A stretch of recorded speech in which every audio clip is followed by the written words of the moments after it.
Bom dia.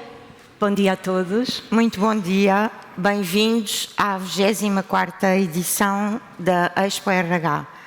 Obrigada, Cascais, por nos receber e por estar mais um ano ao nosso lado. A Expo RH, tal como as empresas, é um organismo vivo, no sentido em que se transforma, evolui, surpreende. E é tendo isto presente que nós este ano transformamos a área de exposição, aumentamos também a capacidade de uma das salas e evoluímos também nos temas que vamos trazendo. Vocês têm convosco o programa completo daquilo que vai acontecer ao longo destes 2 dias.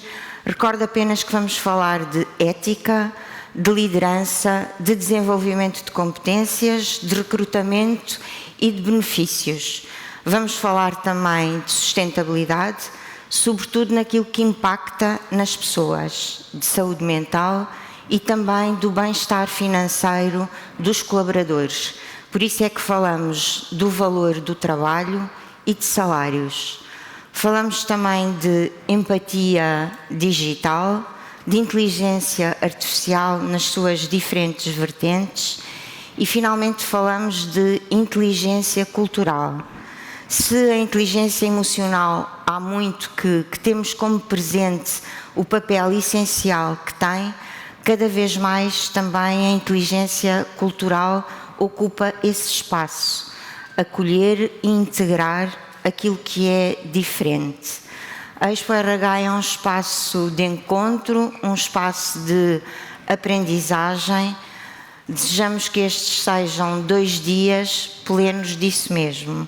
Obrigada, contamos também com o vosso envolvimento para que este seja um evento de sucesso. Um bom trabalho. Obrigada, Irene, por esta introdução. Eu sou Ana Lourenço, comigo está aqui a Telma.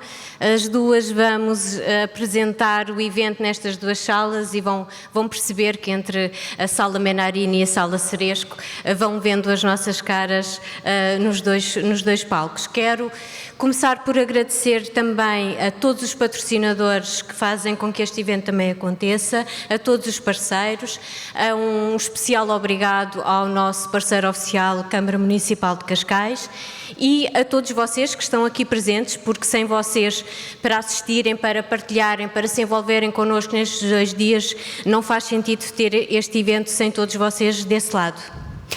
É verdade, e porque estão connosco diariamente e ajudam-nos a crescer, como a Irene disse, o evento cresceu, estamos noutra sala com mais capacidade, queremos partilhar convosco outro crescimento. A Abilibase cresceu também e vai passar a inspirar e a levar experiências agora de uma forma ibérica. Abrimos os nossos escritórios em Espanha, em Madrid, e este era o momento para partilhar convosco, porque vocês fazem parte do nosso crescimento e alguns de vocês até estão connosco neste caminho que estamos agora a iniciar. Obrigada por estarem aqui, obrigada por estarem também connosco neste momento de internacionalização. E vamos começar, Ana Lourenço, vamos começar a dar início ao nosso evento. Temos um largo painel de oradores, são mais de 65, temos muitos temas, como a Irene partilhou, em dinâmicas como mesas redondas, como intervenções e também com conversas. Muito importante, e quem vem aqui todos os dias já sabe, porque eu digo isto sempre neste momento, é importante contar com a vossa participação ativa, portanto, no final de cada intervenção há sempre espaço para colocar questões, para fazer comentários. Usem esse espaço, é o vosso espaço, portanto usem-no para falar com os nossos oradores. E vamos começar, Ana. Como tu disseste bem, estamos na Sala Menarini e por isso vamos passar a mensagem que o nosso stage sponsor quer deixar-vos por estar connosco nesta sala também.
sendo assim, eu vou convidar Nuno Piteira Lopes, vice-presidente da Câmara Municipal de Cascais, a juntar-se a nós para fazer a abertura.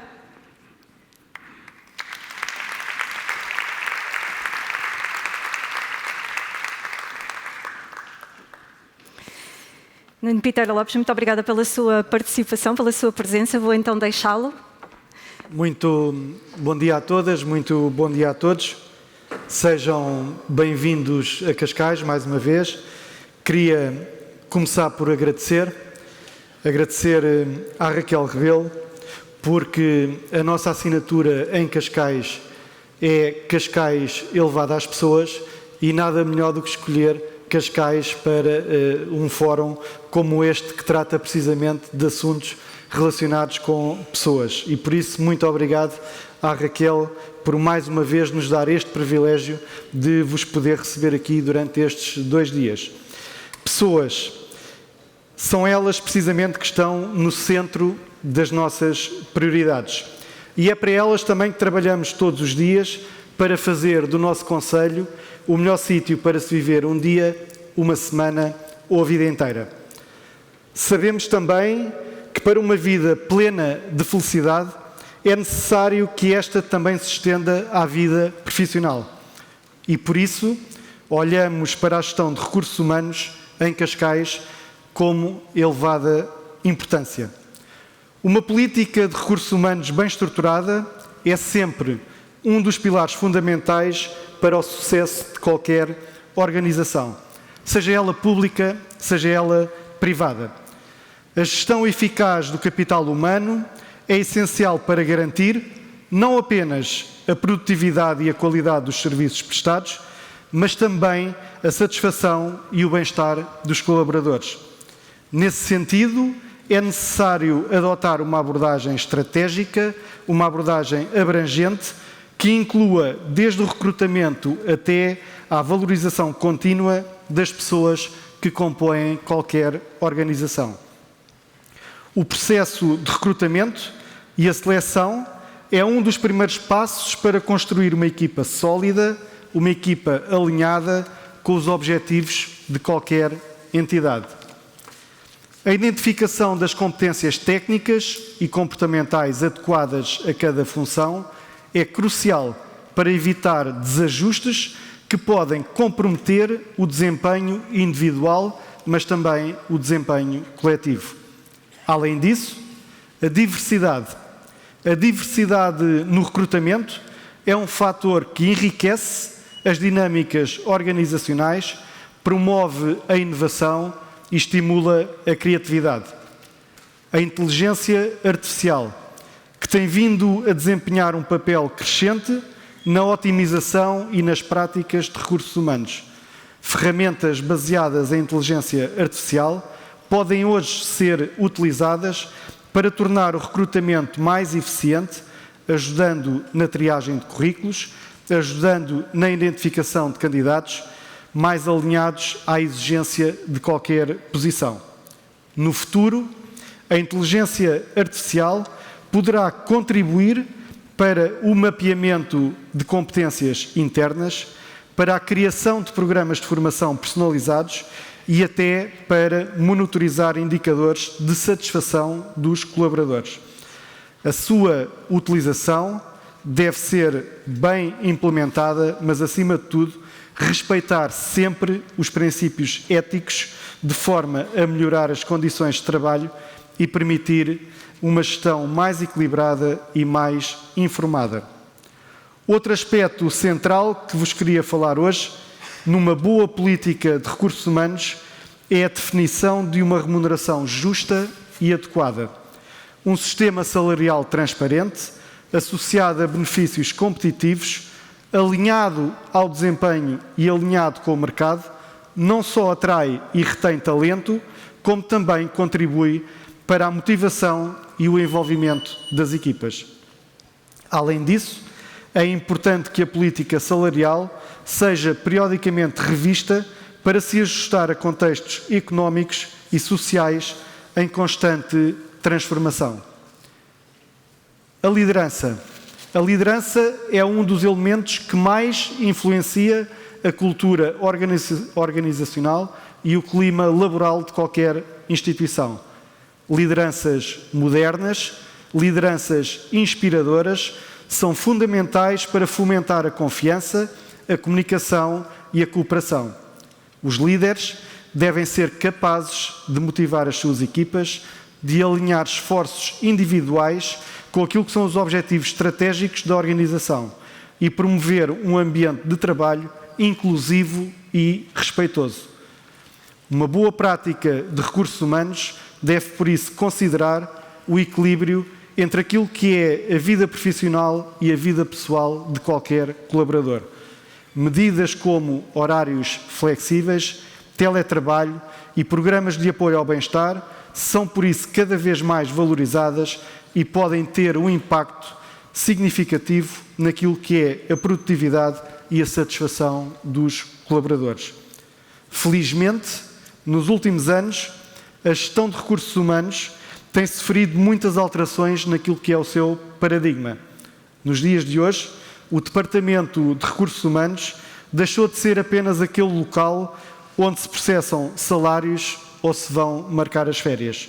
Os recursos humanos são hoje importantes elos de ligação entre a entidade patronal e todos os seus colaboradores.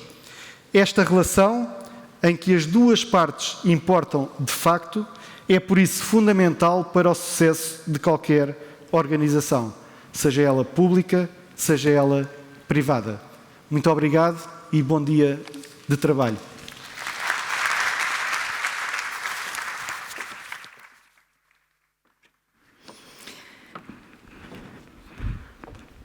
Muito obrigada pela abertura e vamos agora começar com o primeiro tema, líderes preparados e colaboradores capacitados. Vamos falar de competências críticas para construir o futuro, vamos transformar as chefias em líderes que inspiram confiança e dão segurança na mudança. Esta apresentação vai ser feita pela CEO da Abilways e antes de passar a palavra, vamos ver o vídeo Abilways. Aprender. Reaprender. Em contextos diferentes.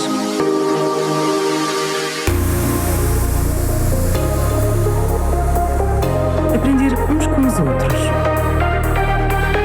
Manter viva a vontade de aprender, através de múltiplas fontes e formatos.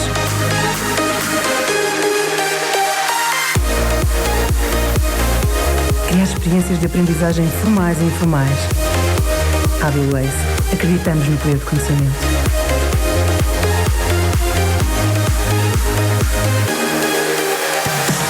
Aprender com orgulho.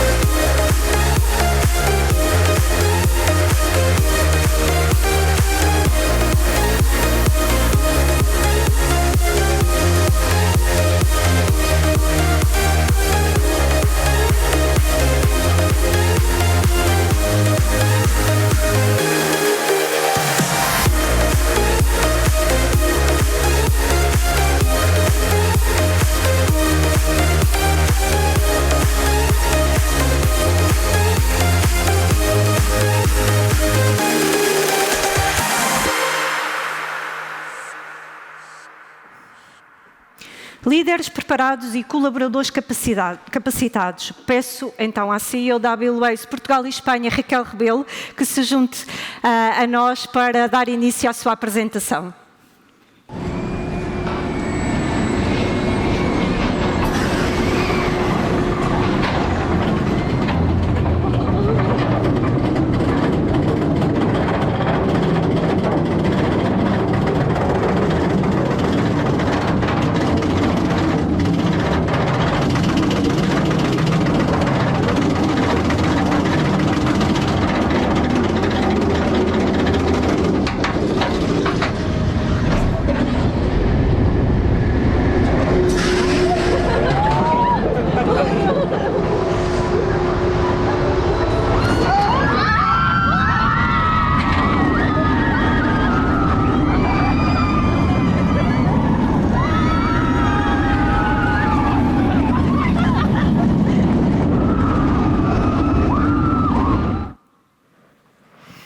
Bom dia a todos. Quantas vezes é que nos últimos tempos não sentimos que estávamos a andar numa montanha russa, num turbilhão de emoções, quando somos convidados a subir em direção a algo que não sabemos muito bem o que é, com um friozinho na barriga, com uma ansiedade para descobrir o que é que está para lá do céu azul, e de repente somos confrontados com uma descida íngreme, com uma descida abrupta, que nos causa muita ansiedade e que nos deixa sem respirar, que nos deixa com o coração ao pé da boca, mas temos que nos deixar levar porque não temos outra possibilidade, não temos o controle da situação, e com o coração ao pé da boca pensamos que a única coisa que podemos fazer para aliviar a tensão muitas das vezes é gritar, para tentar acabar com aquela emoção o mais rapidamente possível, mas não conseguimos, porque logo a seguir somos confrontados com um loop que nos leva e que nos abana numa outra direção e temos que reagir e continuar a sentir aquilo que estamos a sentir, algumas vezes mais confortáveis, outras vezes menos confortáveis, e entre abanões e abanões chegamos ao final da viagem ainda meio atordoados e ainda meio zonzos, mas com uma sensação de uma energia inexplicável e com uma adrenalina, e muitos de nós, eu pessoalmente, temos vontade de voltar ao início para sentir tudo de novo. E é precisamente disso que vamos falar, ou que vou falar hoje, passei aqui isto rapidamente, peço desculpa, desta adrenalina da mudança. Tudo o que nós temos que fazer enquanto líderes, como é que nós temos que estar preparados para embarcar os nossos colaboradores nestas jornadas de transformação, nestas montanhas russas de mudança que somos confrontados todos os dias, nestas montanhas russas da mudança onde os loops são cada vez mais inesperados e cada vez mais encurtados, e nós temos que ter os nossos colaboradores capacitados para ganhar confiança, para perder o medo e para se deixarem levar. Se há uns anos falar de mudança e falar de futuro era falar de um hiato temporal de 5 a 10 anos, falar de mudança agora é falar do presente, é falar daquilo que acontece e que acontece todos os dias. Os ritmos de mudança estão a acelerar de uma maneira exponencial. Nós somos confrontados diariamente com coisas que não sabíamos que iam acontecer, coisas inesperadas para qualquer um de nós, seja nas nossas vidas pessoais, seja do foro tecnológico, seja nas nossas organizações, na sociedade, ao nível geopolítico. As alterações são mais do que muitas e nós temos que ser capazes de gerir essas situações todas. E eu vou passar-vos um vídeo que resume, sobretudo aqui focado na componente tecnológica, da componente organizacional e da forma como nós, humanos, temos que fazer a diferença nestes processos de transformação. É um vídeo que provavelmente alguns de vocês já conhecem, não é um vídeo novo.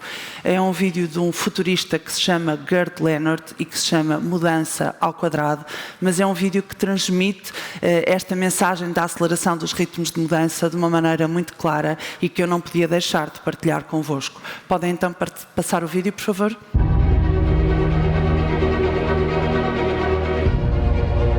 Once upon a time, business as usual was often good enough.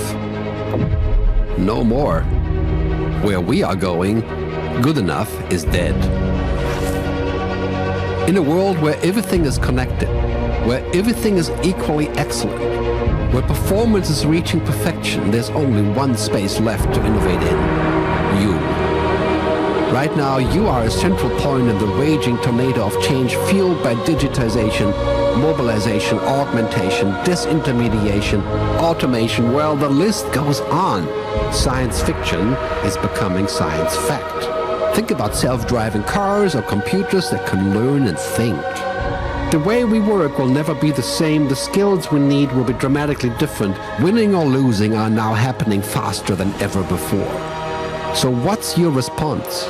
How will you discover new opportunities in one of the most transformational times in human history? Are you driving change, or are you being driven by it? Disruption has become the new normal. With change, it's always gradually, then suddenly, well, things really have stopped happening gradually. This change is exponential. Anything that cannot be digitized or automated will become extremely valuable. Human-only traits such as creativity, imagination, intuition, emotion and ethics will be even more important in the future, because machines are very good at simulating, but not at being. Yes, robots and software will do some of our work, but this will allow us to focus on things that cannot be automated. Technology represents the how of change, but humans represent the why. The opportunity is to be liquid, to learn just in time, not just in case, not single improvements, but complete transformations, not individual systems, but new ecosystems. Future doesn't just happen, the future gets happened. The new way to work is to embrace technology, but not to become it. The future is in technology, yet the bigger future lies in transcending it. Let's live and lead from here. Como viram, o vídeo realmente passa mensagens muito importantes, sobretudo esta mensagem principal de que nós estamos no centro de qualquer transformação e mudança, não importa qual é o ritmo tecnológico e as diferenças que vão acontecer, o humano está sempre no centro. E eu quero que vocês retenham esta mensagem, que para mim é uma das mensagens principais do vídeo, que é "The future gets happened". O futuro está a acontecer, o futuro vai acontecendo e nós temos que ser capazes de gerir esta incerteza do futuro e gerir nesta incerteza, e temos que ser capazes de guiar as equipas, temos que ser capazes, nós líderes, de guiar as equipas de uma forma confortável, o mais possível, com confiança nestes processos de transformação, que são cada vez mais e cada vez mais frequentes e que deveriam nesta fase já estarem muito mais rotinados e terem muito mais sucesso, mas os dados apontam para que os processos de transformação, apesar de mais frequentes nas organizações, continuarem a falhar. E 72% desses processos de transformação nas organizações falham, de acordo com a McKinsey, por duas razões. A primeira delas, pela resistência dos colaboradores, mas também pela resistência de alguns dos gestores em abraçar esta mudança, e a segunda razão, pelo fraco desempenho dos gestores no suporte, no suporte das equipas nestes processos de mudança, e também pela desconfiança que existe na capacidade da liderança em gerir os processos de mudança. E o que é que então leva a esta resistência dos colaboradores à mudança? Várias coisas, vários fatores, sobretudo o medo do desconhecido, aquele friozinho na barriga quando nós estamos a subir a montanha russa, mas também e essencialmente o desconhecimento das razões da mudança, a forma como a mudança é comunicada e a falta de confiança na organização, e aqui podemos substituir a palavra organização por liderança.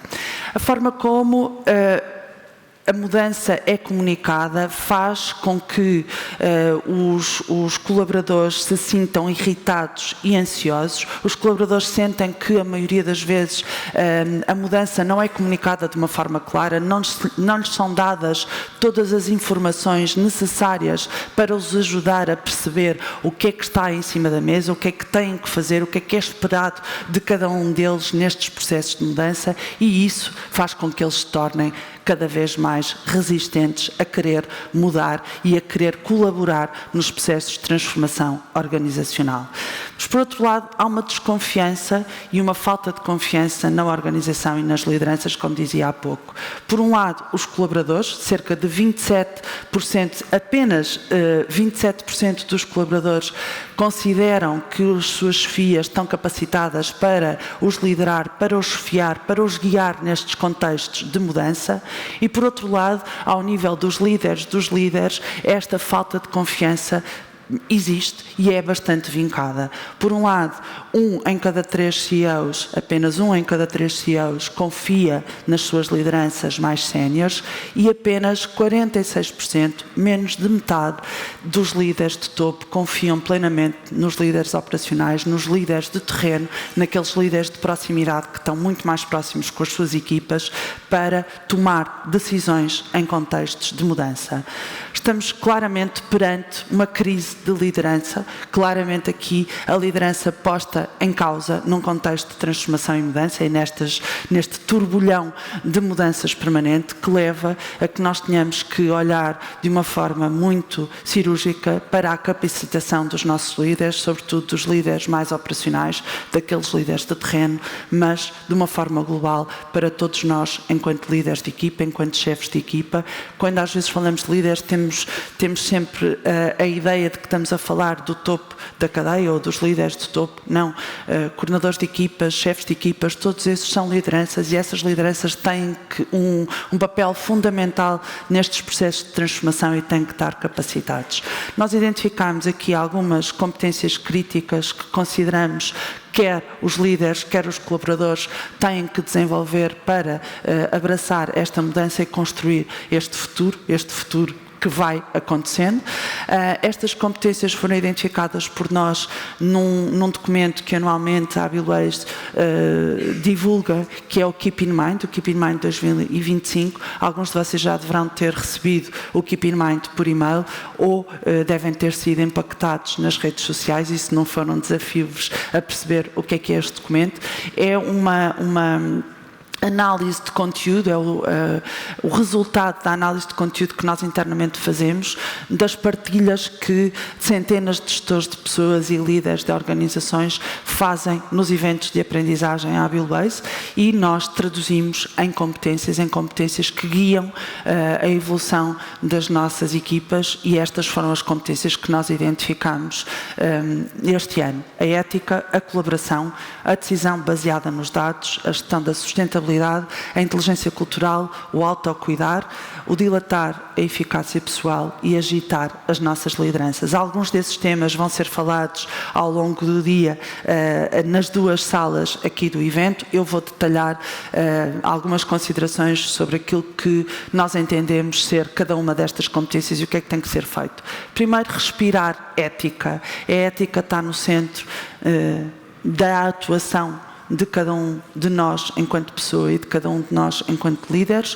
Os valores de cada um, os valores pessoais dos líderes e os valores pessoais de cada um de nós individualmente têm de ser valores fortes, mas sobretudo valores alinhados com a organização onde nós estamos a trabalhar, onde nós estamos inseridos, e nós líderes temos que guiar as nossas equipas e as nossas organizações com esses valores e temos ao mesmo tempo que, de uma forma muito clara, definir as regras de conduta, a conduta que é ou não aceitável na nossa organização e quais são os limites para definir os tais caminhos e guiar de uma forma mais tranquila as nossas equipas por estes processos de mudança. São estes princípios e valores que nós temos que disseminar e espelhar nos nossos comportamentos na organização, que nos dão alguma certeza nos tempos de mudança e que nos ajudam a ter alguma tranquilidade nestes processos de transformação. A integridade, a transparência, a honestidade, o respeito e a empatia pelo outro, e aquilo que falava há pouco das regras de conduta e os limites do compliance que têm que ser estabelecidos de uma forma muito clara cada vez mais. A segunda competência que nós identificamos foi a colaboração.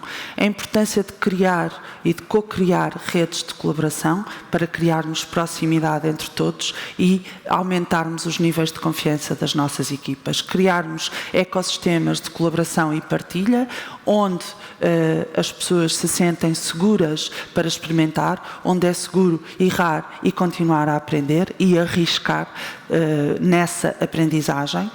Fomentarmos a colaboração e estimularmos o trabalho de equipa inter e entre equipas.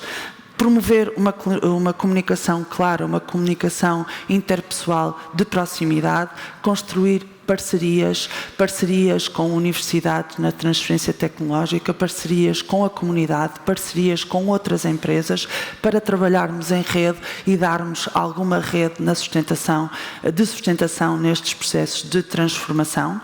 E claramente incentivarmos também aqui a colaboração, a troca de conhecimentos entre gerações e diferentes culturas, esta cocriação e esta partilha que vão claramente enriquecer o todo.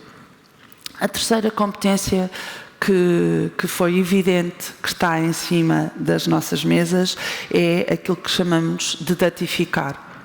A tomada de decisões baseada nos dados e a criação de uma cultura data-driven nas organizações. O principal obstáculo nesta criação de uma cultura assente nos dados não é um obstáculo técnico, mas sim um obstáculo cultural. Há obstáculos que se prendem com a forma como as pessoas habitualmente pensam, como as pessoas tomam decisões e como se comportam em relação aos dados. O medo das pessoas perderem o controlo e perderem importância na organização, porque as decisões passam a não ser decisões subjetivas, onde eu tenho um papel fundamental, mas os dados sobrepõem-se àquilo que eu posso pensar. E há muita falta de competências de pensamento crítico e de pensamento analítico. Não é por acaso que o World Economic Forum diz ou identificou que o pensamento analítico é uma das competências prioritárias a desenvolver até 2027 em 10% da população da força de trabalho em todo o mundo. E o que é que os líderes podem e devem fazer? Devem eles próprios ser o exemplo e abandonarem a subjetividade das decisões a maior parte das vezes e sempre que possível, e tomarem decisões com base na evidência fornecida pelos dados, integrar essa rotina ou nas rotinas e nos processos essa tomada de decisão baseada nos dados e desta forma aculturar a organização, ao mesmo tempo que capacitamos as nossas equipas no pensamento analítico e no pensamento crítico e nas próprias competências mais técnicas de análise de dados, nas ferramentas que existem para apoiar esta análise de dados. Greenificar é uma das outras competências que nós identificamos, que vai ser abordada durante o dia de hoje e amanhã aqui no Centro de Congressos, e isto significa que nós temos que integrar e gerir a sustentabilidade. A sustentabilidade é uma das transformações grandes que estão em cima da mesa de qualquer organização, nas suas 3 dimensões ESG, na dimensão ambiental, na dimensão de pessoas e na dimensão da governança que já falamos, da conduta e da ética dentro da organização, e nada fica fora deste chapéu. A equidade, a inclusão, o bem-estar, o tornarmos acessível a literacia em sustentabilidade, o darmos a conhecer o que é que são isto de práticas ESG de uma forma transversal à nossa organização, o incentivarmos, fomentarmos o desenvolvimento de competências mais técnicas nas áreas da economia circular, da eficiência energética, da gestão de resíduos, etc., etc. Nada fica de fora deste chapéu. Todas estas competências vão integrar, de certa forma, ou interligar com a sustentabilidade. Há pouco, na abertura, a Irene falava disto, da inteligência cultural. Esta é uma das outras competências que nós identificamos e que claramente é uma das grandes alterações que nós temos que fazer nas nossas organizações, e uma das competências que todos temos que ganhar consciência e entender as diferenças para potenciarmos o todo.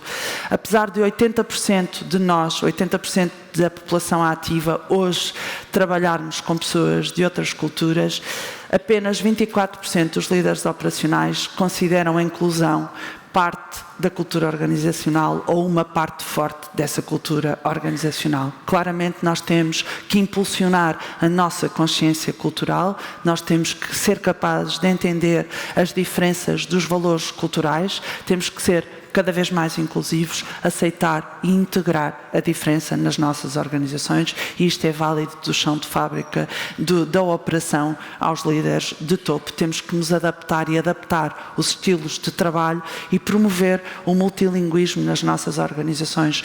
Todos nós trabalhamos hoje em dia com pessoas que não dominam o português, que não dominam a nossa língua, e que nós temos que saber comunicar com eles. Aqui, o dominar várias línguas, o capacitar as pessoas em várias línguas faz todo o sentido nesta transformação das organizações multiculturais. Um dado que eu acho relevante e que não queria deixar de partilhar convosco: a geração Z constitui cerca de 23% da força de trabalho global atualmente, E estima-se que esta geração, que está em crescimento, venha a ser a geração mais etnicamente diversa, com cerca de 50% da população de origens não brancas. Ou seja, isto claramente é um desafio que todos nós temos que ser capazes de ultrapassar. A outra competência que identificamos é o autocuidado. Nós somos capazes de reconhecer os nossos limites e aceitar as nossas emoções, não fingir que a saúde e o bem-estar contam e agir. 80% dos líderes de RH reconhecem a importância do bem-estar, mas apenas 40% estão prontos para implementar uma estratégia concreta. Podem parecer números não reais, mas são números muito reais. A realidade das pessoas que vêm a estes fóruns e que têm medidas implementadas não é a realidade do todo, e há muito por fazer ao nível do bem-estar. Cada um individualmente tem que cuidar de si, tem que cuidar de si individualmente, dormindo bem, alimentando-se bem e praticando exercício físico. Temos que aceitar que as emoções, aquelas emoções todas da montanha russa, fazem parte de nós e nós temos que aceitá-las, saber o que é que elas significam e gerir cada uma dessas emoções da melhor forma possível. Temos que desenvolver uma cultura do elogio, de feedback, para que as pessoas se sintam bem. Temos que integrar o bem-estar na gestão do desempenho e nós, líderes, temos que, sobretudo, entender o comportamento humano cada vez mais. Temos que desenvolver em nós estas competências ligadas à psicologia e à neurociência o mais possível para conseguirmos entender e compreender o comportamento dos nossos colaboradores. Uma outra competência que identificamos é a necessidade de desenvolvermos e de continuarmos o nosso desenvolvimento pessoal, esta dilatação da nossa eficácia pessoal para potenciarmos a singularidade de cada um individualmente, aquele, se recordam no vídeo que passei há pouco, do you, de nós estarmos no centro da transformação. É esta singularidade que nos vai permitir também passar estes períodos de transformação constantes de uma forma menos difícil. E para isso nós temos que ser capazes de darmos espaço à aprendizagem, temos que ganhar mais autoconsciência, temos que ser mais proativos perante a aprendizagem, esta aprendizagem ao longo da vida que temos vindo a falar já há algum tempo. Temos que assumir a responsabilidade pelo nosso próprio desenvolvimento, estimular a nossa curiosidade e a nossa autoaprendizagem sempre que possível, mas temos que, hoje em dia, fazer duas coisas que são essenciais. Dominar tudo o que são ferramentas digitais e sermos ágeis e o mais ágil possível a adaptar-nos às novas ferramentas digitais que temos pela frente, e temos que saber usar o que são ferramentas de inteligência artificial.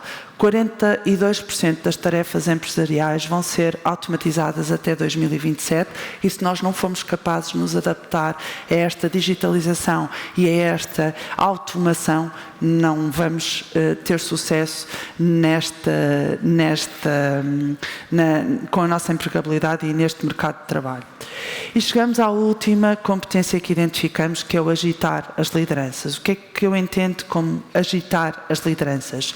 Precisamente transformar as nossas chefias, aqueles coordenadores de equipa que eu falava há bocado, aquelas chefias de terreno, aquelas chefias de proximidade e todas as chefias da organização, em líderes éticos, em líderes humanos, em líderes próximos que aceitam as suas vulnerabilidades, que aceitam ser desafiados para fazer diferente, que estão abertos à aprendizagem, que escutam, que dão feedback, que reconhecem a necessidade deles próprios se desenvolverem, que percebem a importância de capacitar as suas equipas, que apostam na capacitação na sua individual e na capacitação das suas equipas, que estão focados em envolver e em inspirar o outro, que são empáticos, que compreendem o comportamento dos seus colaboradores, mas acima de tudo que são líderes éticos, que falam verdade, que inspiram confiança e que dão segurança às suas equipas em contextos de transformação e mudança. É isto. Muito obrigada.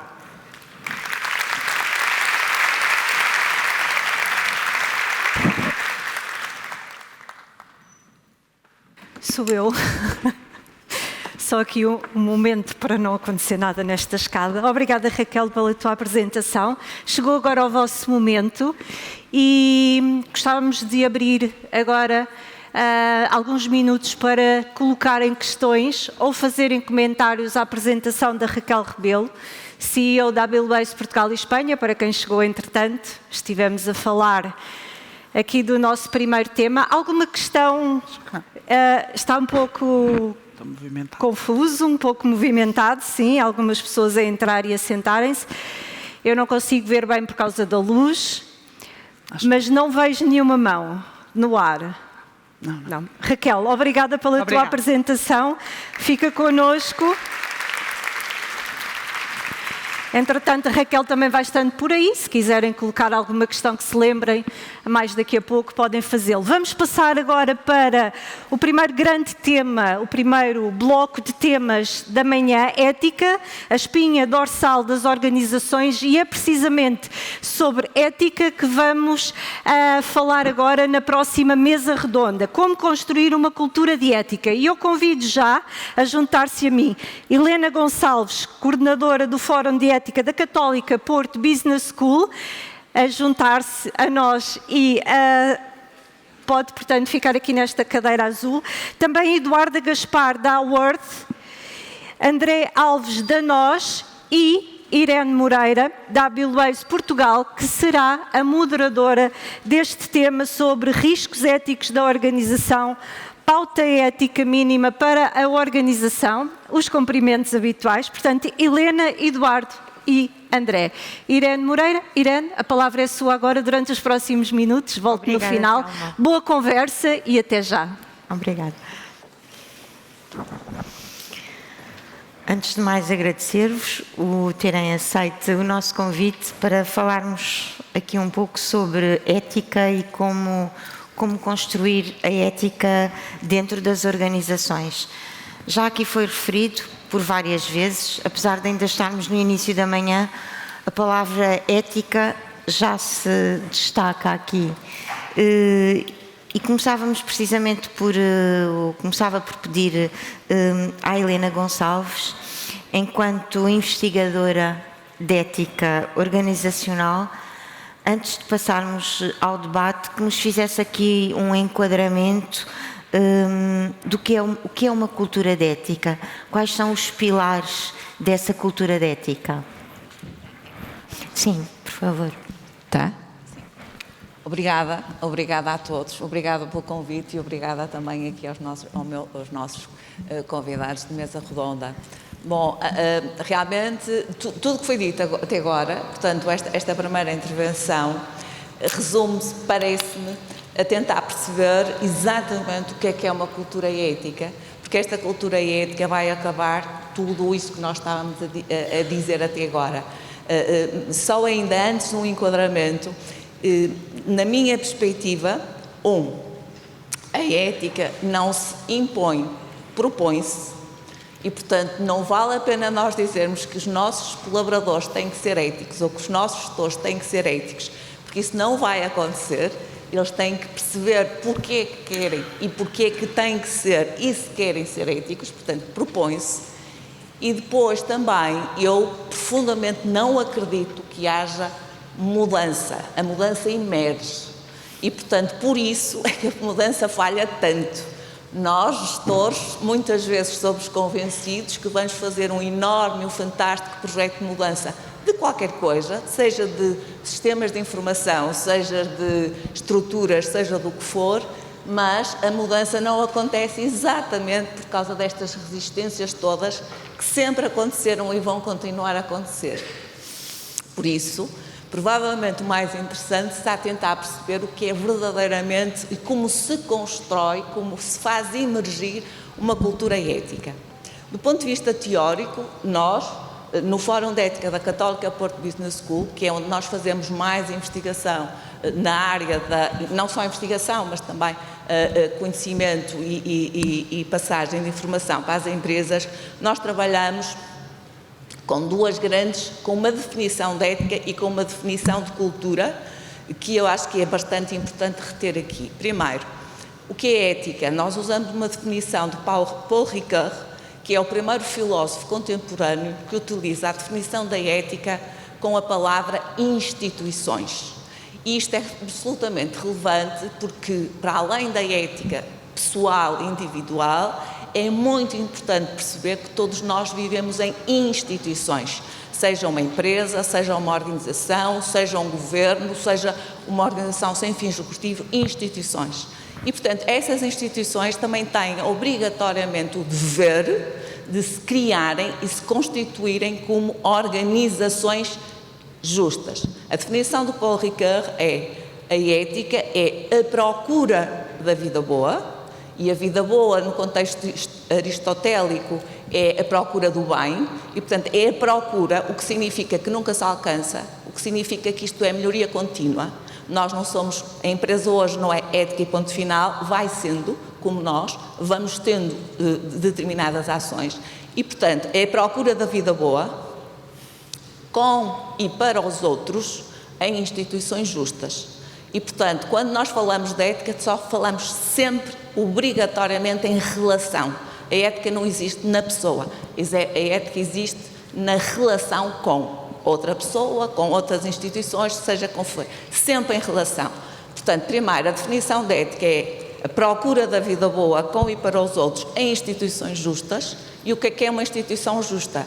Uma instituição justa é uma instituição onde todos têm voz e não são pressionados por nada. A vida acontece e as pessoas estão suficientemente seguras e confiantes, portanto aqui a palavra confiança é crucial, para fazerem aquilo que acham que é o melhor. Ok, não é assim qualquer coisa. Portanto, esta é a primeira definição da ética. Depois, o que é uma cultura organizacional? Na verdade, ela é composta por 3 enormes pilares que se sobrepõem e que se transformam mutuamente. O primeiro pilar é o programa de ética formal. Nós não podemos pedir a ninguém que seja ético sem dizermos e sem criarmos circunstâncias para que isso aconteça. Só um detalhe antes de dizer cada um destes 3 pilares. Grandes estudos apontam em várias dimensões em que, no mundo inteiro, há uma regra que se chama 20-60-20. Esta regra do 20-60-20 diz que 20% das pessoas no mundo, em Portugal, nas nossas organizações, os nossos líderes são sempre não éticos, ponto final. 20% das pessoas são sempre não éticas, aconteça o que acontecer. 20% das pessoas são sempre éticas, aconteça o que acontecer. E, portanto, no fundo, são o que nós chamamos as pessoas íntegras verticais, 20%. E depois há uma imensa maioria, eu diria que somos todos nós, que querem ser e são éticos, mas que atuam conforme as circunstâncias. E são estas circunstâncias que nos vão permitir agir mais para o ético ou menos para o ético, ou seja, com lapsos éticos ou não. Essas circunstâncias é que verdadeiramente são o que nós temos que trabalhar num programa de ética, ou seja, criar estruturas na organização que me permitam falar de ética regularmente e que me permitam falar de tudo isto que nós acabamos agora de dizer. E isso é feito através de um programa de ética. Portanto, um programa de ética é constituído por muitas coisas, mas o início de um programa de ética formal, o programa de ética formal é naturalmente o código de ética, mas depois uma série de outras coisas. Algumas delas agora até são obrigatórias. Por exemplo, um canal de denúncias, formação em ética, que é obrigatório, o canal de denúncias, como devem saber todos, para empresas com 50 ou mais trabalhadores, um canal de denúncias, com formação em ética, com um conjunto de políticas e processos relacionados com o código e com toda a parte da ética, políticas de presentes, política de formação, por aí fora. E, portanto, o que nós chamamos um ethics office, alguém que é o dono formal da ética, ainda que a ética esteja por todo lado. Portanto, um programa formal de ética que vai influenciar e é influenciado pelo segundo pilar, que é a incorporação dos valores, viver os valores que estão enfim, plasmados no Código de Ética da organização e viver esses valores e incorporá-los nas políticas, nos processos e nas práticas diárias. Esses valores, que é o segundo pilar, que é a ética informal, que é a ética predominante, que é a ética que prevalece, é o dia-a-dia, é a cultura que existe, seja ela qual for, é influenciada pelo programa de ética, como disse, mas também, e agora vem o terceiro pilar, pelas lideranças, naturalmente. E são as lideranças que vão fazendo com que esta ética formal e a ética extraformal possa ser mais, digamos, pressionada a ativar mais a ética formal ou a ética informal conforme elas estejam não balanceadas. O que é a liderança ética? Liderança ética não são só os gestores. Liderança ética tem basicamente 3 grandes níveis. É o que nós chamamos o tone at the top e, portanto, esta escultura ética formal e informal tem que estar alinhada entre o board, entre as pessoas do board, o tone at the top. Depois nós temos o tone from the top, que tem a ver com a mensagem que vai sendo passada em cadeia do topo até à base, e essa mensagem naturalmente tem que ser consistente. E depois, o mais importante também, que é muito esquecido, é o tone at the middle. O tone at the middle são cada um dos gestores de equipa, sejam diretores, não sejam, que vão, na verdade, gerir as equipas das pessoas, que são os líderes das equipas em pessoas. E, portanto, para terminar, temos que trabalhar institucionalmente a ética formal, temos que fazer agir e propor a ética nisto tudo, incorporando os valores da ética na organização, e temos que ter consciência que pelo menos estes 3, que existem estes 3 níveis de liderança e que tudo isto tem que ser feito em paralelo, em simultâneo e que se possam influenciar simultaneamente. Muito obrigada, Helena, por nos ter ajudado aqui a clarificar e a perceber de que é que estamos a falar quando falamos de ética. E eu passava agora a palavra ao André Alves, da NOS, para nos ajudar a perceber também, no caso da NOS, como é que este programa é instituído, em que é que ele se traduz, o que é que existe aqui entre ética versus compliance, como é que na vossa organização tudo isto se passa? Bom dia, obrigado pelo convite, é um prazer estar aqui. Eu de facto estava a ouvir a Helena e fiquei muito satisfeito porque parece que sou um bom aluno, ou que a minha organização é uma boa aluna, porque de facto estava aqui mentalmente a percorrer no fundo aquilo que a academia e que a investigação diz sobre a ética e estava a dizer cheque, porque de facto acho que estamos bem colocados para falar sobre o tema. De facto, a nós... Bem, antes disso eu gostava de recuar um bocadinho. Uma organização como a nós tem alguma vantagem e parte de um ponto relativamente confortável, porque quando nós temos uma matriz que já respeita muito os temas éticos e tem uma conduta que se pauta pelas melhores práticas, facilita-nos muito mais o trabalho. Eu agora colocando-me na pele de um profissional, que muitas vezes até é uma responsabilidade dos profissionais da RH, e muitos deles estarão aqui, que são eles que têm que construir todos estes programas de ética, é muito mais fácil quando a organização já emana esses princípios e essas boas práticas. O mesmo não sucede quando temos que começar do zero ou até se calhar de pontos negativos. Portanto, logo aí nós temos uma vantagem porque temos uma matriz, incluindo relacionada com o nosso principal acionista, que é o Grupo Sonai, etc. E, portanto, há aqui uma matriz de conduta muito rigorosa e isso facilita muito. Posto este ponto, de facto, há que construir um programa. E o programa, às vezes, é mais complexo do que nós possamos pensar. Ele é constituído por muitos blocos e muitas peças. Desde já é preciso perceber onde é que nos queremos posicionar, e há diferentes graus de ambição. Ética é ética pela definição e pela sua própria... pela etimologia da palavra, mas nós podemos posicionar de diferentes formas e ser mais ou menos ambiciosos. Portanto, eu diria que estrategicamente definir como é que nos queremos posicionar. Depois temos que criar os mecanismos de controlo e mais formais, que no fundo se vão constituir aquilo que é o compliance. Portanto, temos que fazer um código de conduta, um código de ética. Depois temos o mecanismo que o controla, no nosso caso, é um comitê de ética, e aqui há que ter alguns preceitos, alguns cuidados, como sejam tentar que esse comitê seja constituído por pessoas que sejam neutras, isentas, que tenham a capacidade de fazer juízos quando for preciso tomar decisões. Depois há uma série de outros mecanismos de controle, nomeadamente, por exemplo, no caso da nós, temos um plano de igualdade, temos um regulamento para gerir todas as denúncias, e se nós falarmos agora um bocadinho, a Helena também estava a falar nisso, já existe legislação sobre a forma da denúncia. Ainda assim nós fomos mais longe, adaptámos essa legislação para um regulamento próprio da empresa, para garantir que qualquer pessoa que faça essa denúncia ou que participe numa investigação de uma alegada irregularidade não seja perseguida ou não seja prejudicada por esse facto.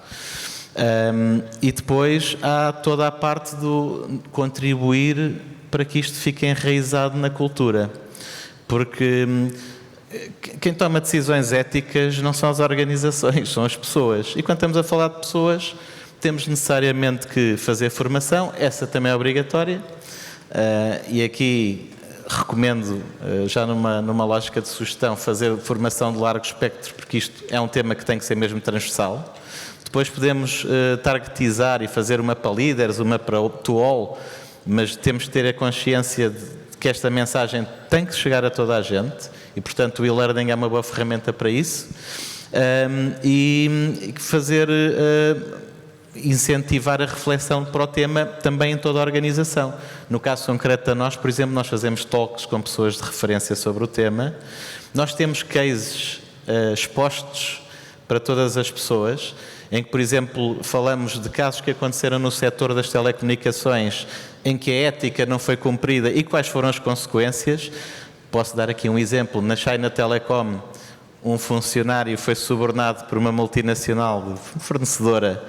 Isto levou, inclusivamente, à condenação à morte desse funcionário. Portanto, eu estou, obviamente, a extremar, mas temos vários exemplos e muito relacionados com o nosso próprio setor. E por fim, ser muito consequente. Na prática, está divulgado na nossa organização o que é que nós fazemos a todos os casos que foram denunciados. Portanto, eu tenho indicadores que me dizem quantas denúncias tive, qual foi a origem das denúncias, se foram de colaboradores, se foram de parceiros, se foram de pessoas não identificadas, qual era a natureza da denúncia, se era relacionado com colaboradores também, se era relacionado com subornos, se era relacionado com práticas mais incorretas, e depois o que é que foi o follow-up, o que é que nós fizemos com esses casos que foram denunciados. Isto está divulgado e é público para... Porque a fiabilidade da denúncia também se coloca, não é? Claro, claro. Esse é inclusivamente um problema que se nos coloca, porque este é o reverso da medalha. A partir do momento em que as instituições e as empresas montam estes canais, estes programas, ficam sujeitos a que qualquer pessoa faça denúncias. E, portanto, uma denúncia pode ser colocada de boa fé, mas também pode ser colocada de má fé. Ou pode ser colocada uma denúncia naquele canal em que a pessoa até está de boa fé e acha que é o canal adequado para endereçar um determinado tema, mas se calhar por questões de relevância, por questões de adequação, aquele até nem é o canal certo e e na prática está-se a acionar uma série de mecanismos de esforço e de energia que são desajustados para aquilo que era o tema inicial. Muito bem, obrigada, André. Eu passava a palavra agora à Eduarda. Vocês estão em diferentes geografias. A ética não muda conforme a geografia? Claramente que não. Nós somos uma multinacional que está a operar em todo o mundo, na realidade, mas o fundamental para realçar aqui é que os nossos valores estão vinculados a todos os membros em todo o mundo de igual forma. E são estes valores que estão implementados pela família Hayward. A nossa empresa é uma empresa familiar com mais de 100 anos em Portugal. Foi adquirida depois pela família Hayward nos anos 90. Portanto, os valores familiares vêm da raiz da família e no início houve, de facto, por parte da família, a passagem destes valores para a sua empresa, pelo seu fundador. Uma coisa curiosa que referiu e que houve por parte deste fundador a inteligência de perceber, e depois pela geração seguinte, pelo seu filho, que atualmente é o presidente emérito, foi que os valores não podem ser impostos. Tudo bem, eram os valores da família, mas nós agora estamos numa família mais alargada, que é toda uma organização internacional. Então, o que fizeram foi revisitar os valores em conjunto com os colaboradores. Vamos todos perceber o que é que faz sentido para trabalharmos em conjunto, sendo que a base tinha que ser confiança, integridade, responsabilidade e honestidade. Esta é a base dos nossos valores e, no fundo, é a base do nosso programa ético. Claro que tem toda a parte estrutural de uma comissão de ética constituída, de um código de conduta que todos conhecemos e que é divulgado, e informações obrigatórias também, formações de compliance que todos nós temos que cumprir obrigatoriamente, mas mais do que isso, muito honestamente, a forma como nós implementamos a ética é vivendo os valores, é no dia a dia, cada um de nós como membro. By the way, nós designamos membro os nossos colaboradores precisamente por esta vertente familiar e por considerarmos que isto também permite uma inclusão maior por parte de todos na organização. Então é vivida por cada um dos nossos membros e, muito importante, pela liderança. A nossa liderança é, de facto, crucial para a implementação dos nossos valores éticos na organização. Somos preparados para isso, obviamente, também, mas isso podemos falar talvez mais tarde. Sim. Oh, Eduarda, mas eu mantinha-me aqui consigo. Nós, quando conversámos na preparação desta mesa redonda, partilhou connosco o prémio que vocês têm dentro da empresa. Sim. E de que forma é que isso traduz a vivência real dos valores éticos. Sim. Quer-nos falar um bocadinho sobre isso? Claro que sim. A vivência real, para já, só para vos mostrar como é que todos estamos envolvidos. O Chairman é o embaixador dos valores na nossa organização, ele é a terceira geração da família e nós temos um contacto muito direto com os membros da família Hayward, que são os donos da organização. Porquê? Porque eles viajam para todos os países e fazem reuniões gerais com todos os empregados para passar os valores, para falar sobre os valores, para melhorar cada vez mais se for necessário. E em 2001 o Presidente Emérito instituiu este prémio porque considerou que seria também uma forma de tornar mais visíveis os valores, mais vividos pelos membros e também permitir que os membros estejam mais próximos da família e das origens. Porquê? Este é um prémio que todos os colegas vão nomear um colega que considerem que efetivamente representa os valores da organização e que representa a todos os níveis, ou na sua grande maioria, porque nós temos 7 grandes valores na nossa organização e tem que definir porquê. Porquê é que eu estou a nomear este meu colega? Esta é a razão, porque teve este comportamento relativamente a este valor, este relativamente a este valor, e é consistente. E depois, há de facto em todos os países esta nomeação. Eu posso nomear pessoas de outros países e obviamente isto acontece, nós não nomeamos só os de Portugal e também noutros países acontece o mesmo. E depois é atribuído este prémio que é simbólico, no fundo é atribuído um prémiozinho em madeira, que é o início da nossa organização. A nossa organização iniciou-se, de facto, numa garagem a construir brinquedos em madeira e neste momento é uma multinacional enorme em todo o mundo. E então tem este símbolo em madeira, mas tem o quê também? Todas as pessoas que recebem o prémio viajam para a sede, para os Estados Unidos, e passam uma semana de imersão na sede, em convivência com as bases e com a família. Portanto, no fundo, esta vivência é permanente e culmina, de facto, neste prémio, que depois também, obviamente, é algo que é anunciado em todo o mundo, quem são os nomeados e o que é que os colegas disseram, é partilhado em várias reuniões globais em todo o mundo também. E, de facto, é muito interessante. Obrigada, Eduarda. André, já há pouco a Helena falou nisso também, na questão das lideranças e de que forma é que elas são, de facto, peça fundamental para o respeito, o cumprimento dos valores éticos.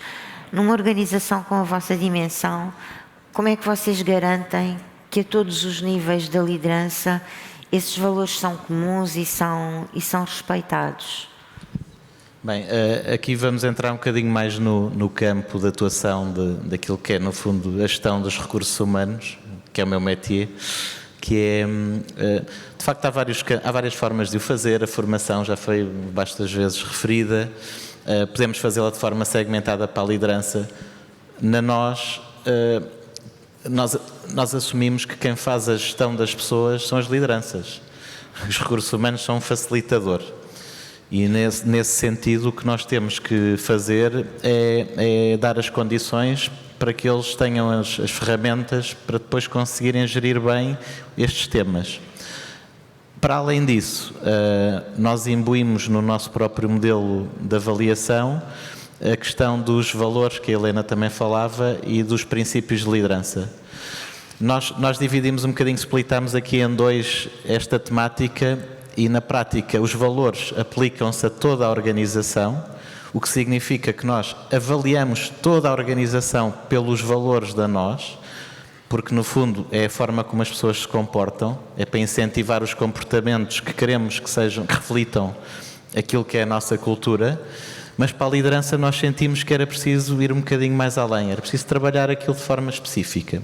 E, nesse sentido, para além dos valores, criámos mesmo os princípios de liderança. Eu, para não me alongar muito e para não ser aborrecido, mas só a título de curiosidade, estes temas às vezes tornam-se um bocadinho aborrecidos. E, portanto, nós criamos uns princípios de liderança... É bom que a ética não seja aborrecida. Não, de todo. E ela é muito importante. Aliás, ela está na ordem do dia, como podemos saber. Não é à toa que acabamos de ter eleições na Madeira e que vamos ter agora no continente. São precisamente devido a um tema de ética. Em todo o caso... nós tentámos embrulhar os princípios de liderança da nós de uma forma diferente que ajudasse, por um lado, a empresa toda a retê-los e, por outro lado, que fosse marketizável, não é? mais catchy, mais sexy para as pessoas. E eu não me vou aqui alongar sobre quais são os princípios, eles são 7 na nós, mas o primeiro dos princípios chama-se o princípio da etigridade. Etigridade é uma palavra que não existe em português, que resulta da junção das palavras ética mais integridade. E para nós esse é o princípio da liderança mais importante para os nossos líderes. E eles são avaliados por esse princípio. E, ao final do dia, essa avaliação vai influenciar aquilo que é a nota e, no limite, tem até impacto na remuneração. Isto para dizer que somos consequentes ao ponto de obrigar que no processo de avaliação anual, que é obrigatório e porque todos passam, nós tenhamos, ou quem é líder na nós, tenha que responder sobre aquilo que é a sua conduta no princípio da ética e no princípio da integridade. E, portanto, acho que é uma ferramenta poderosa e um bom exemplo daquilo que se deve fazer para envolver as lideranças nesta disseminação. Sim, quero acrescentar, Eduarda já falou um pouco sobre isso em relação à forma como os vossos líderes vão a terreno e transmitem esses valores, nomeadamente da parte dos fundadores. Depois, no dia-a-dia, como é que garantem, como é que controlam que toda a gente fala a mesma linguagem em termos éticos? De facto, temos vários programas que estão estabelecidos. A nossa liderança na Universidade Hayward tem 3 níveis diferentes de preparação. Um deles inclui uma preparação de 1 ano para ser líder e depois 2 outros níveis.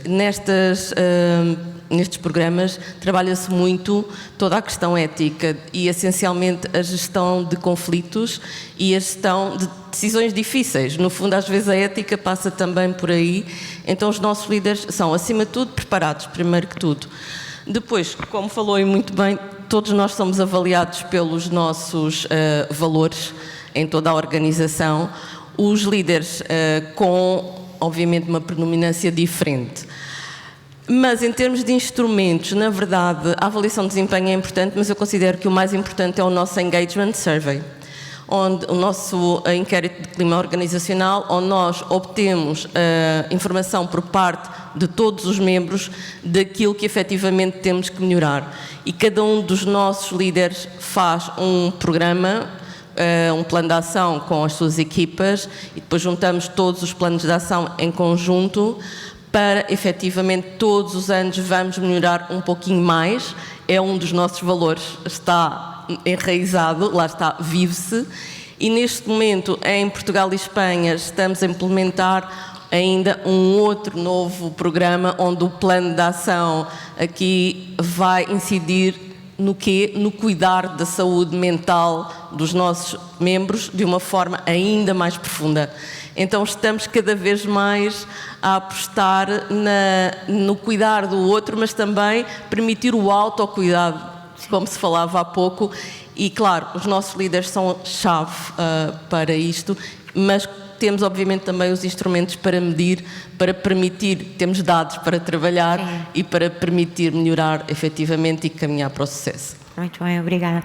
Eu passava agora novamente à Helena e eu gostava que partilhasse connosco alguns dados do estudo que incide precisamente sobre a ética no trabalho e destacar aqui aqueles elementos que falámos. Obrigada. Deixem-me só dizer...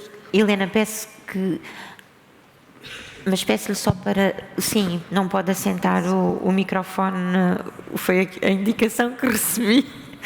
Sim, tem que ser assim, obrigada. Deixa-me só, antes disso, dizer que, na verdade, nós estamos aqui a ver 2 exemplos, eu diria perfeitos, de 2 organizações que trabalham simultaneamente os 3 pilares, quer a parte da ética formal, quer a parte dos valores, quer a parte das lideranças, mas trabalham de uma forma, fazem gestão da ética, ou seja, têm indicadores, têm, portanto, um sistema que permite perceber como é que estão a evoluir e depois, nomeadamente, perceber que é aqui que vão melhorar e é ali que vão melhorar. O que significa que a ética faz-se gestão da ética, ao contrário do que muitas organizações e muitos líderes acham que não é preciso. Basta que as pessoas, teremos que confiar e ficar, digamos, disponíveis, porque as pessoas são boas pessoas ou não. Nós todos somos boas pessoas, a questão é que depois nós não temos circunstâncias para poder fazer. E isso é muito importante, esta parte, porque a ética pode-se gerir e, portanto, tem que se aprender a gerir. Isso é muito importante. Depois, só mais outra coisa, que é, antes de passar a estes dados, e por causa destes dados que eu vou dizer, estão aqui 2 empresas de raiz familiar, o que significa que, se bem compreenderam, enfim, mas eu acho que é muito importante, quando nós estamos a falar destes 3 pilares, na verdade, a parte formal não foi a principal, a parte formal foi uma sequência, digamos, ou porque a própria liderança já era muito forte, ou porque os valores já estavam muito incorporados, uma das 2. E, portanto, quando nós estamos a falar destes 3 pilares, eles acontecem, não há nenhuma ordem, não é? Eles influenciam-se a todos. E agora, na verdade, a parte do programa formal é cada vez mais exigente, porque, na verdade, nós também temos que perceber como é que vão os valores e como é que estão as lideranças, e também porque cada vez mais temos legislação, ou seja, compliance, temos que ter programas de compliance que me vão exatamente permitir dizer porque é que eu estou a fazer estas coisas e onde é que eu estou a melhorar. E, portanto, essa questão faz-se.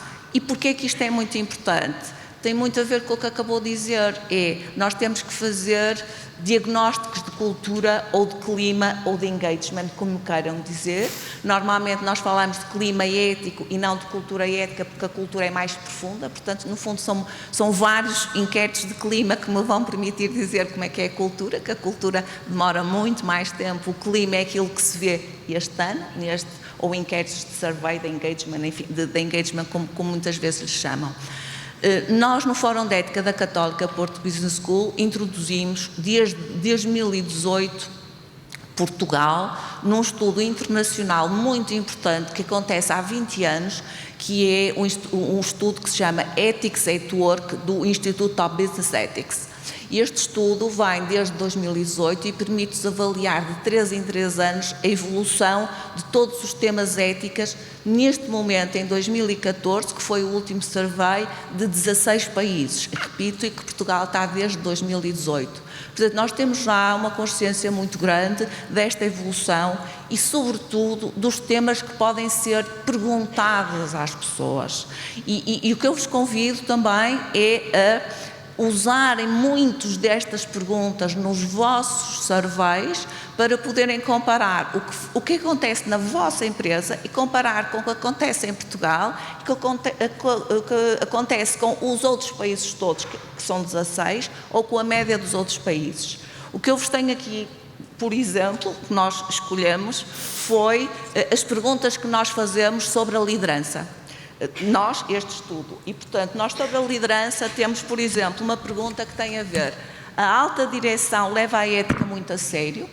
O que eu vos posso dizer, Portugal, estes indicadores da liderança, ao contrário de todos os outros, são dos melhores, mas estão muito aquém da média global ainda que eles tenham vindo a melhorar bastante. Mas, portanto, a pergunta é: a alta direção leva a ética muito a sério? No geral, a minha chefia direta constitui um bom exemplo de comportamento ético. A minha chefia direta apoia-me na aplicação das normas de comportamentos éticos da organização. A minha chefia explica a importância da honestidade e da ética nas funções que desempenhamos. Isto são perguntas que nós podemos fazer na nossa organização e depois comparar. Só para isto anda tudo aqui à volta dos 60%, mas em termos de a média global destes 16 países anda nos 71, 72, 73. Estes dados estão públicos no Fórum de Ética e, portanto, eu posso partilhá-los com quem quiserem se me contactarem. No entanto, deixem-me dizer aqui uma coisa: um dos indicadores mais problemáticos em Portugal sobre a liderança que tem a ver: a minha chefia direta recompensa quem apresenta bons resultados, mesmo se adotam práticas eticamente questionáveis. E aqui nós estamos muito mal, porque ainda temos muitas pessoas, e este estudo representa, é uma amostra representativa dos trabalhadores portugueses, e portanto estamos a falar dos trabalhadores portugueses e não de determinadas empresas. Na verdade, mais de 1/3 das pessoas faz esta recompensa, o que significa que tem a ver com estas pressões, não é? E estas pressões, e portanto, realmente eu tenho lapsos éticos, mas sou na mesma recompensada, e portanto é muito importante trabalhar a avaliação de desempenho, como estivemos agora a provar aqui, e as lideranças, para que na verdade elas próprias não aceitem estes comportamentos, porque na verdade nós vamos ter muitas zonas cinzentas na ética, e é exatamente estes processos de deliberação ética que são muito importantes de ensinar, de praticar, de chamar a atenção, para que nós tenhamos a certeza que, na verdade, nós vamos apoiar verdadeiramente as pessoas que têm esse desempenho. Depois, já agora também, uma das perguntas tem a ver com a forma como as organizações se envolvem com as partes interessadas externas. E aqui, infelizmente, nós tivemos um boom muito grande em 2021. Se recordam, 2021 nós estávamos em pandemia, ou a sair da pandemia, e portanto as organizações estavam extraordinariamente solidárias, e portanto nós temos aqui uns valores que aumentaram de 18 para 2021, mas regrediram imenso para 24. A minha organização atua responsavelmente em todas as práticas de negócios com clientes, fornecedores e parceiros. Nós regredimos em 2024 de 67% para 67% e a média global é 76%. Depois a minha organização age de acordo com a sua política declarada de sustentabilidade e responsabilidade social e baixou também para 65%, enquanto que o valor global é 72%. E, portanto, isto na verdade para vos dizer que nós temos possibilidade de ir medindo a evolução da nossa cultura, nós temos que gerir a nossa cultura e gerir essa cultura é fazer, na verdade, trabalhar nestes 3 pilares, como vimos, sobretudo nas organizações onde não têm, que não são de origem familiar e, portanto, muitas vezes nessas, ao contrário, temos que trabalhar, começar pelo programa formal e depois ir devagarinho incorporando os princípios formais, enfim, fazendo incuti-los quando nós estamos numa nova organização ou porque ela não tem ainda esses valores declarados, mas sobretudo o que eu vos queria dizer e para terminar, é muito importante fazer diagnósticos de clima e ética regulares e fazer benchmarking. E este parece-nos um excelente processo, uma excelente metodologia para ir fazer benchmarking, não só para escolher as perguntas, são muitas outras perguntas, quais são as pressões, porque é que nós reportamos, há uma questão aqui também, nós, portanto, o reporte, estava aqui, nós reportamos muito menos, nós temos aqui 2 indicadores muito maus, que é, nós vemos más práticas nas nossas organizações, mais ou menos em média do que o global, mas reportamos muito menos do que a média global e o pior indicador de todos que é uma coisa que formalmente e do ponto de vista ético nós somos, de compliance, somos obrigados a fazê-lo, mas sofremos muito mais retaliação. A lei, a nova lei exige que as empresas acautelem a retaliação, protejam os denunciantes e proíbam a retaliação. Mais uma vez, eu não sei se a retaliação se proíbe, nós podemos dizer que não toleramos a retaliação, mas temos que acautelar que ela não aconteça. E em Portugal, a retaliação é dos piores indicadores que nós temos relativamente à média dos 16 países. E só para terminar, a retaliação é protegida por lei no pós-denúncia, ou seja, se eu fizer uma denúncia, portanto, a lei protege contra a retaliação, mas há muita retaliação pré-denúncia.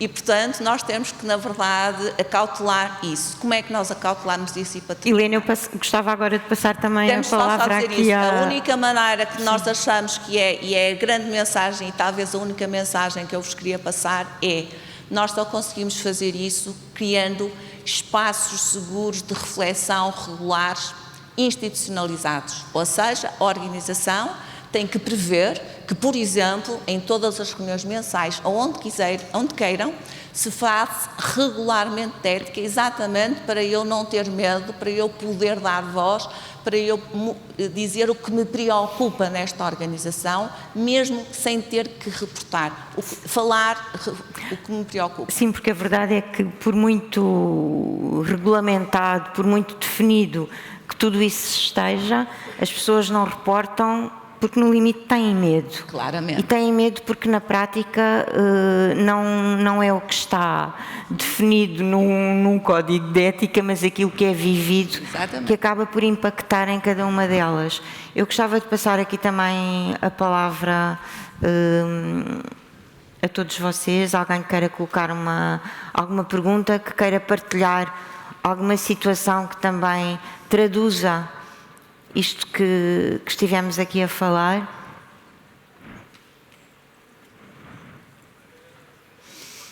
Aqui não há medo de falar, nem de reportar. Portanto, se quiserem colocar alguma questão. Sim. Pode levar o microfone, por favor.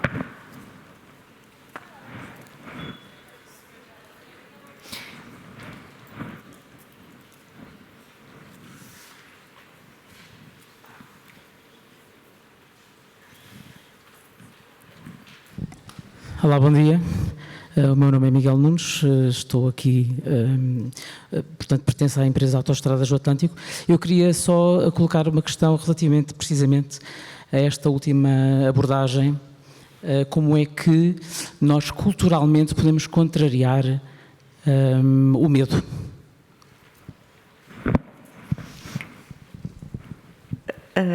André, Eduardo, algum de vocês, como é que vocês na vossa organização? Eu posso começar. A abordagem é blindar ao máximo todos os mecanismos que foram falados ao longo da nossa mesa redonda, de forma que as pessoas sintam que não vão correr riscos para se denunciarem. Eu falo aqui em específico da denúncia, porque para mim esse é o meio mais, é o expoente máximo do exemplo de que a organização convive com o tratamento destes temas e o endereçar destes temas. Eu, por exemplo, na minha organização, acontece muitas vezes as pessoas dizerem-me: eu garanto a confidencialidade daquilo que expus ou daquilo que denunciei, porque se isso não acontecer eu não vou querer avançar. E isto posso dizer que acontece na maior parte dos casos. E isto prova bem que as pessoas só estão dispostas a avançar se tiverem esta cobertura. Portanto, temos aqui uma prova muito prática daquilo, porque é de acordo com os denunciantes, que se a empresa conseguir dar estas condições, vai criar um clima de abertura para que se faça. Isso, há legislação específica para isso, mas essa legislação, como a Helena também estava a dizer, se nós não trabalharmos o tema a priori, a legislação não serve nada porque as pessoas não chegam a denunciar. Claro. Portanto, nós temos que garantir mesmo que, ponto 1, conseguimos manter todo o anonimato, o sigilo, quando é possível fazê-lo, e temos que criar esta percepção de que o denunciante tem um ambiente seguro e não vai sofrer represálias. A forma de o fazer é conseguir dar exemplos em que somos consequentes, que também foi um dos aspectos que eu referi. Se a empresa reportar indicadores de que houve queixas que foram tratadas e que tiveram consequência, por exemplo, no meu caso específico, eu há pouco, quando falei nas consequências que são publicadas, eu agora vou ser um bocadinho mais preciso para responder à sua pergunta. Posso lhe dizer que, estatisticamente, nós dizemos: houve casos em que resultaram na saída de colaboradores, houve casos que resultaram na penalização de colaboradores, houve casos que não foram consequentes porque a queixa não foi considerada gravosa o suficiente. E eu aqui estou a dar exemplos concretos de questões disciplinares. Há outros temas que não têm a ver com isso, mas que podem ter a ver, por exemplo, com práticas ilícitas de escolha de fornecedores, por exemplo. A empresa ver isto estar publicado e a empresa ver, eles endereçam estes temas, eles são consequentes, eles conseguem garantir que isto foi até ao fim. E se isto foi até ao fim, significa que quem denunciou foi protegido. E, portanto, a empresa de facto penalizou o infrator e não quem contribuiu para a denúncia da situação. E como este exemplo eu podia dar-lhe mais, mas tem muito a ver com esta percepção de segurança, como disse, e acho que a sua pergunta tem a ver com isso, não é fácil construir esta cultura, mas tem que se fazer um esforço muito grande e tem que se criar estes mecanismos. O que garante esta cultura é a criação destes mecanismos e destas ferramentas todas. Por exemplo, na nós, entre código de ética e outras normas e regulamentos, estarei a falar de uns 7 ou 8 diferentes. Portanto, isto também dá uma sensação de segurança a quem trabalha na empresa, que é, eu sei que há um canal de denúncia, eu sei que ele pode ser anónimo, eu tenho um canal de esclarecimento de dúvidas, os meus líderes são formados, como é que eu devo fazer se me deparar com uma situação dessas? Portanto, isto no fundo é toda uma cadeia e uma teia, uma rede de segurança que faz com que nós nos sintamos muito mais em ambiente seguro para combater estes temas. E estou pela negativa, mas pode ser numa perspectiva mais otimista de construção de uma cultura mais ética. Sim. Eduarda, quer acrescentar algo? Sim, só dizer que efetivamente nós atuamos da mesma forma. Há só aqui uma coisa que eu gostava de realçar, que é a prevenção. Ou seja, O antes. Isto é o depois, há consequências, elas são comunicadas de forma confidencial, obviamente não vamos comunicar o que é que aconteceu, quem é que esteve envolvido, mas a organização sabe quais as consequências, há correção de comportamentos, há formação para prevenção para situações futuras, mas para mim o mais importante é o antes, que é: nós temos um canal de comunicação aberto de tal forma, a comunicação é chave, tem que ser clara, tem que ser transparente, mas é de tal forma que, por exemplo, frequentemente fazemos roundtables com o CEO da empresa, o diretor de recursos humanos. Em cada país nós temos os nossos momentos com RH, com as nossas pessoas, o VP da HR quando vem a cada país, roundtable com os nossos membros todos, o presidente emérito, o chairman, quando vem a Portugal, roundtable, vamos lá todos falar outra vez. Ou seja, isto é constante, vivemos constantemente este ambiente de é bom falar, é bom perceber quais os problemas da organização, falar com eles, com todas as lideranças, entre nós, entre a equipa. Portanto, isto é criado na base. Claro que depois temos todos os outros processos também, obviamente, se algo acontece, não é? E obviamente totalmente confidencial, com o canal de denúncia, com equipas dedicadas, algumas exteriores à empresa, precisamente para serem isentas, para investigar todos os factos e tudo mais. Mas para mim o mais importante é o antes. Muito bem. Esperamos ter respondido. Sim. Helena, quero acrescentar, pedir-lhe para ser breve, penso que já ultrapassámos aqui o tempo. Dê-me só demonstrar aqui que são os resultados das razões porque que as pessoas não comunicam. A primeira razão é não acreditar que seria tomada qualquer ação corretiva e por isso é tão importante esta de provar que acontece alguma coisa. Senti que podia colocar em perigo o meu trabalho, não queria ser visto como uma pessoa problemática e senti que podia afastar-me dos meus colegas e, portanto, esta desconfiança, este medo não só da empresa, mas dos pares também, dos colegas. E depois a quinta, que está muito melhor, mas que ainda é muito preocupante e que para mim também é muito difícil, que é: senti que era algo que não me dizia respeito. E isto é algo absolutamente crucial, que este não me diz respeito, é uma das razões. Portugal passou de 27 para 22 para 17, ou seja, diminuiu este sentimento, mas ainda assim está abaixo do mundial. E, portanto, é também este sentir que não me dizia respeito que nós temos muito que trabalhar, nomeadamente na prevenção.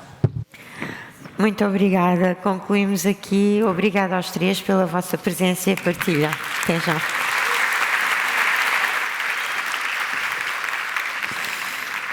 Obrigada por este momento. É sem dúvida um tema que, como se diz, tem pano para mangas, não é? Mas nós temos que fazer a nossa pausa e por isso é o que vos convido agora. Vamos fazer uma pausa de 45 minutos para poderem ter tempo de visitar a área de exposição superior e inferior, fazer o vosso networking e isto naturalmente acompanhado de um bom café. Até já e voltamos daqui a 45 minutos.